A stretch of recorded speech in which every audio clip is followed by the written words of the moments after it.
오늘 컴백교회에게 주시는 하나님의 말씀은 고린도전서 15장의 말씀입니다. 15장 50절로 58절까지 말씀 마지막까지인데요.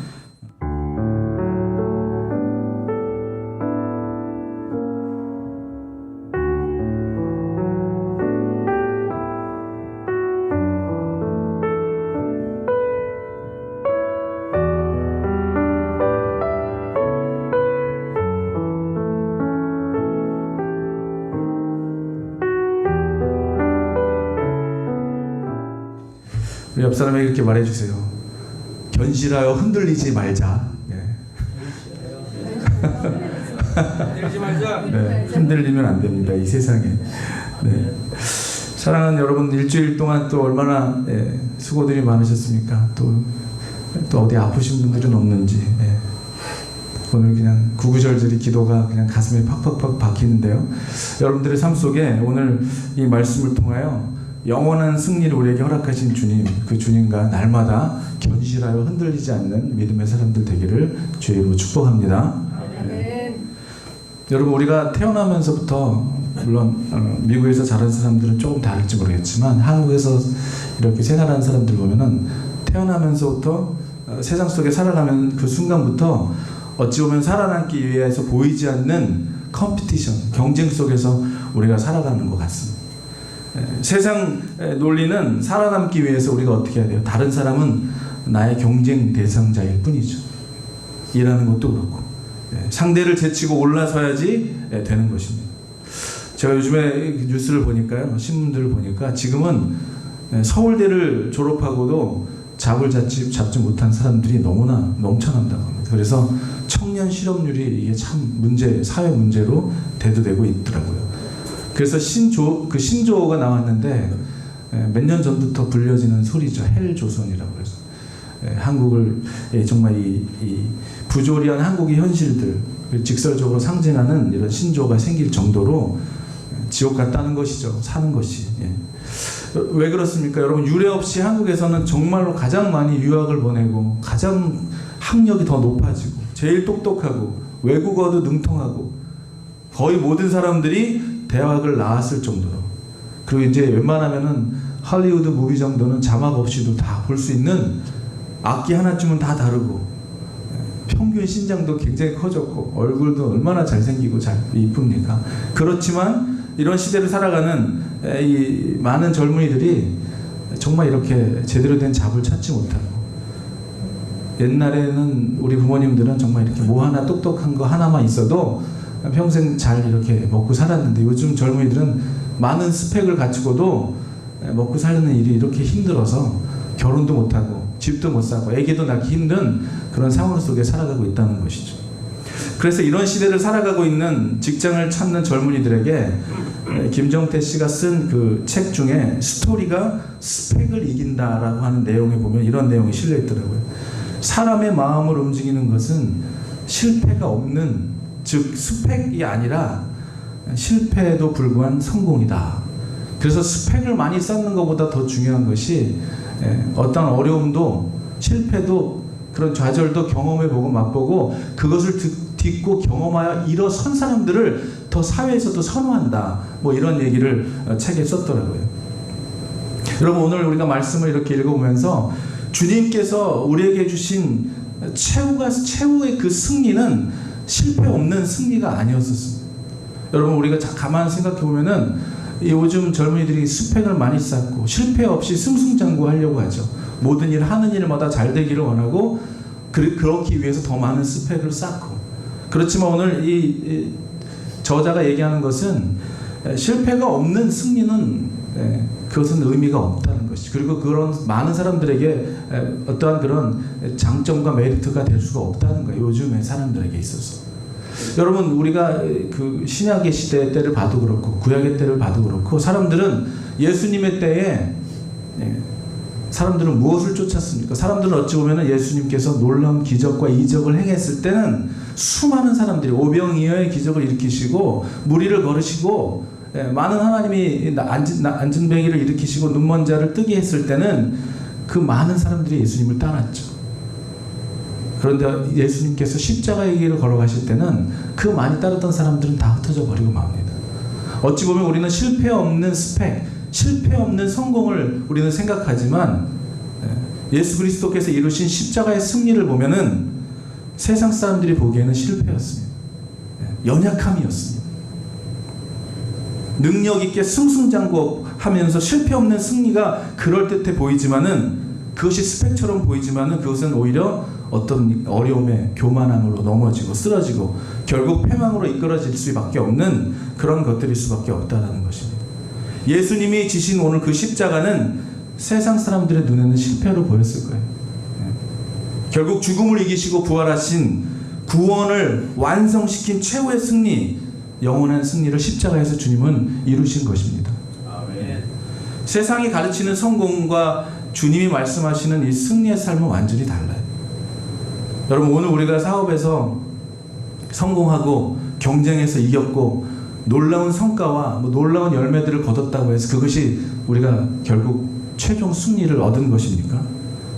지금 아무리 승승장구하고 성공했다 할지라도 끝이 성공하지 못하면, 끝이 좋지 못하면 그것을 우리가 승리라고 말할 수가 없죠. 우리가 말하고 있는 이 최후 승리는 지금의 승리만 아니라 마지막 날에 저와 여러분들이 예수님 앞에 섰을 때에 주님께서 착하다, 충성된 종이라고 인정해 주시는, 예수님께서 인정해 주시는 그 충성된 종이라고 칭찬을 들을 수 있는 그것이 우리에게 최후 승리가 될 수 있을 거라고 저는 믿습니다. 아멘. 여러분, 예수님은 우리를 위해서 십자가를 지셨어요. 그 십자가의 길은 결코 승리의 길처럼 보이지 않았을 것입니다. 패배의 길이고 사람들에게는 비난받는 길이었고 더 이상 희망도 없는 절망의 길처럼 여겨졌죠. 그러나 예수님은 죽음을 이기시고 부활하셨습니다. 그리스도께서 죽은 자 가운데서 다시 살아나셔서 잠자는 자들의 첫 열매가 되셨다라고 말씀하고 계세요. 패배한 것 같아 보였지만은 예수님은 최후의 승리를 이루신 분이시죠. 인류를 구원하시기 위한 영원한 승리를 십자가에서 이루신 것입니다. 우리는 그것을 믿는 사람들입니다. 여러분, 그래서 최후의 승리의 길은 바로 예수님에게 있는 것이죠. 예수님께서 걸어가신 그 길이 저와 여러분들이 따를 그 최후 승리의 길이고 예수님께서 지신 그 십자가가 바로 승리의 최후 승리의 길이라는 거예요. 네. 여러분, 세계에서 가장 큰 제국을 건설한 동양의 그 왕으로 우리가 생각하면은 징기스칸이라는 사람을 생각할 수 있어요. 이전에도 없었고 이후에도 없었던 놀라운 대륙을 다 완전히 섭렵했던 사람이었죠. 이 징기스칸이 있었다면은 동양의 그 페르시아 제국의 창시자였던 우리가 여러 번 얘기했었던 그 고레스 왕은 현재 그 터키 지역의 왕뿐만 아니라 지금의 이라크 지역에 그리고 바벨론까지 점령한 페르시아를 완전히 통치했던 왕이었습니다. 그러나 그렇게 화려했던 그의 삶도 누구를 또 만납니까? 이제 알렉산더라고 하는 사람을 만나면서 그는 전쟁을 위해서 여기저기 원정 다니다가 결국 전쟁터에서 그의 생애를 마치게 되죠. 그러면서 그의 묘비에다가 이렇게 써놓은 글이 굉장한 유명한 글이 됐다고 합니다. 연도를 얘기하면은 BC 330년경에 그 알렉산더 대왕이 페르시아를 점령해버리고 그냥 점령하면 됐는데 이 점령한 사람들은 아주 그냥 왕의 모든 것을 다 파헤쳐 버리잖아요. 그래서 페르시아를 점령한 다음에 왕궁들을 모두 불태워버리고 고레스 왕의 그 묘비까지 파헤치기 위해서 찾아갑니다. 그 무덤 앞에 왔을 때 그 묘석에 새겨놓은 글을 보고 그가 감동을 받았던 것이죠. 뭐라고 써 있었냐면 이렇게 써 있었다고 합니다. 나 고레스는 한때 세계를 지배했었다. 그러나 언젠가는 이 땅이 다른 왕에 의해 점령될 것을 나는 안다. 그러나 점령자여, 느낌표 3개 딱 찍은 다음에 그대도 언젠가는 누군가에게 점령을 당할 것이다. 그러므로 내 묘를 건드리지 말아달라. 이렇게 썼다는 거예요. 그런데 쓴 사람도 멋있지만 그걸 읽고 알렉산더 대왕이 말에서 내려서 자신이 입고 있던 왕 그 옷을 벗어서 덮어줬다는 것이죠. 뭔 이딴 소리를 하고 있어 하고 다 파헤쳐버린 것이 아니라 그 말에 수긍이 됐던 것입니다. 여러분, 인생에 영원한 승자는 없는 거예요. 천하를 호령했던 징기스칸도 고레스 왕도, 알렉산더 대왕도 당대 최고의 권력을 모두 누렸지만 결국은 모두 흙에 묻어 버렸습니다. 그들이 천하를 호령했다고 해서 그것이 최후의 승리라고 우리가 말할 수 있는 것이 아니기 때문이죠. 여러분, 최후 승리라고 하는 것은 영원한 승리, 영원한 승리. 마지막 때에 저와 여러분들이 주님 앞에 섰을 때에 그 말하고 있는 최후의 승리, 주님께서 인정해 주시는 구원받은 천국 백성의 아름다운 삶이 그 인정받는 자가 여러분이 되기를, 최후의 승리를, 영원한 승리를 확신하고 살아가는 그 길을 걸어가는, 십자가의 길을 걸어가는, 스펙을 따라가는 여러분이 아니라 십자가의 길을 담대히 걸어가는 여러분이 되시기를 주의 이름으로 축복합니다. 여러분, 우리가 사업에서 오늘 성공했다고 해서, 경쟁에서 이겼다고 해서 그것이 전부가 아니라는 것이죠. 오늘 본문 55절과 58절을 같이 한번 보시겠습니다. 오늘 본문 55절부터 58절인데요. 같이 한 목소리 한번 읽어볼까요? 55절부터 58절입니다. 사망아, 너의 승리가 어디 있느냐? 사망아, 내가 쏘는 것이 어디 있느냐? 사망이 쏘는 것은 죄요, 죄의 권능은 율법이라. 우리 주 예수 그리스도로 말미암아 우리에게 승리를 주시는 하나님께 감사하노니, 그러므로 내 사랑하는 형제들아, 견실하며 흔들리지 말고 항상 주의 일에 더욱 힘쓰는 자들이 되라. 이는 너희의 수고가 주 안에서 헛되지 않은 줄 알미라. 아멘. 여러분, 예수님께서 내가 세상을 이겼다라고 우리에게 말씀해 주셨어요. 최후 승리는 바로 누구에게 있어요? 예수님에게 있는 거예요. 여러분, 예수님 이름만 들어도 막 설레는 거예요. 예수님만 이름만 들어도 막 마음이 뜨거워지는 것이죠. 예수님만 이름만 들어도 여러분, 우리에게 감사와 기쁨이 막 넘쳐나는 거예요. 최후 승리의 길이 바로 예수님에게 있기 때문에 그렇죠. 이런 우리의 마음들이 회복되기를 주의 이름으로 축복합니다. 여러분, 우리의 믿음의 뿌리는 우리에게 있는 게 아니에요. 예수님에게 있는 것이에요. 예수님. 여러분, 우리에게 뿌리를 둔 기도와 우리에게 뿌리를 둔 생각들은 언젠가는 지치고 맙니다. 우리에게서 나온 거기 때문에. 그렇지만 예수에게 깊이 뿌리를 내린 믿음은 세상을 이기는 믿음이에요. 네. 빌립보서 2장 10절은 얘기하고 있어요. 하늘에 있는 자들과 땅에 있는 자들과 땅 아래에 있는 자들로 모든 무릎을 예수의 이름에 꿇게 하시고, 여러분, 최후의 승리자신 예수님의 이름에 모두 무릎을 꿇게 하셨다는 거죠. 이렇게 예수님께서 십자가에서 최후의 승리자가 된 데에는 그 비밀은 바로 예수님은 근본 하나님의 본체이셨지만 하나님과 동등됨을 취하시지 않으셨다는 거예요. 자기를 비웠다는 것이죠. 그래서 어떻게 해요? 종의 형체를 가지사 사람들과 같이 되셨고 낮아지셨다는 거예요. 여러분, 이것이 우리가 영원한 승리의 길을 가기 위한 키워드입니다. 여러분, 최후 승리는 뭐라고요? 십자가의 과정을 통과해야 되는 거예요. 실패의 과정을 통과해야 되는 것입니다. 약함의 과정을 처절하게 고백하는 그 과정을 통해서, 그래서 그 과정을 통해서 자신을 철저하게 비움을 통해서 최후의 영원한 승리자가 될 수 있다는 것이죠. 그 예수님을 통과한 것이죠. 여러분, 겸손히 우리의 자신을 낮출 때 하나님은 그를 높이 쓰시는 거예요. 여러분, 우리가 운동을 할 때 자주 듣는 말이 있습니다. 골프를 치는 사람, 저는 잘 안 치지만 골프를 치는 사람들이 쓰는 말이 있잖아요. 힘을 빼라고, 힘을 빼라고. 맞아요? 네. 모든 게 그럴 것 같아요. 노래를 할 때도, 기타를 칠 때도, 운동을 할 때도 무슨 힘을 빼야? 내 힘을 빼야 되는 거예요. 내 힘을 빼는 것이죠. 예수님 앞에서 모든 만민이 무릎을 꿇게 하신 그 이유는 무엇입니까? 그 무릎 꿇기까지 했던 모든, 예수님께서 했던 모든 자신을 비워 낮아지기까지 하셨던 것 가운데 최후 승리를 이끌었던 것은 그가 죽기까지 복종하셨다는 거예요. 죽기까지. 빌립보서 2장 8절에 사람의 모양으로 나타나서 자기를 낮추시고 죽기까지 복종하셨나니 곧 십자가에 죽으심이라. 여러분, 자신을 비우는 자는 순종할 수 있습니다. 우리가 순종하지 못하는 이유는 내 안에 내 생각과 내 뜻으로 가득 차 있기 때문에요. 그래서 우리의 영성 훈련은 무슨 훈련입니까, 여러분? 영성 훈련은 비우는 훈련이고요. 이것을 우리의 자신의 그 모든 것들을 내려놓고 비우지 않는 한 채울 수가 없다는 것이죠. 비우는 훈련이고 채우는 훈련이에요. 뭘 비워야 됩니까? 내 자신의 생각과 뜻과 나의 모든 하나님의 생각이 아닌 세상적인 것으로 들어왔던 하나님의 기쁨이 아닌 하나님의 뜻이 아닌 나의 자신의 것들, 이런 것들을 비워내고 뭘로 채워야 된다는 거예요? 하나님의 말씀으로 채워야 된다는 거예요. 여러분, 비움이 없으면 채움이 없고요, 채움이 없으면 흘러나갈 것이 없는 거예요. 말씀 앞에 순종하지 못한다는 것은 아직도 나를 비우지 못했다는 것입니다. 여러분, 그렇기 때문에 우리는 실패를 통해서 우리는 자의반 타의반 우리를 비우는 훈련을 하게 되죠. 그냥 순순히 비우면 얼마나 좋습니까? 그런데 꼭 상황이 그냥 그렇게 몰고 가야지만 그때서 어쩔 수 없이, 그러니까 조금 이렇게 완벽한 순종은 아닌 것 같아요.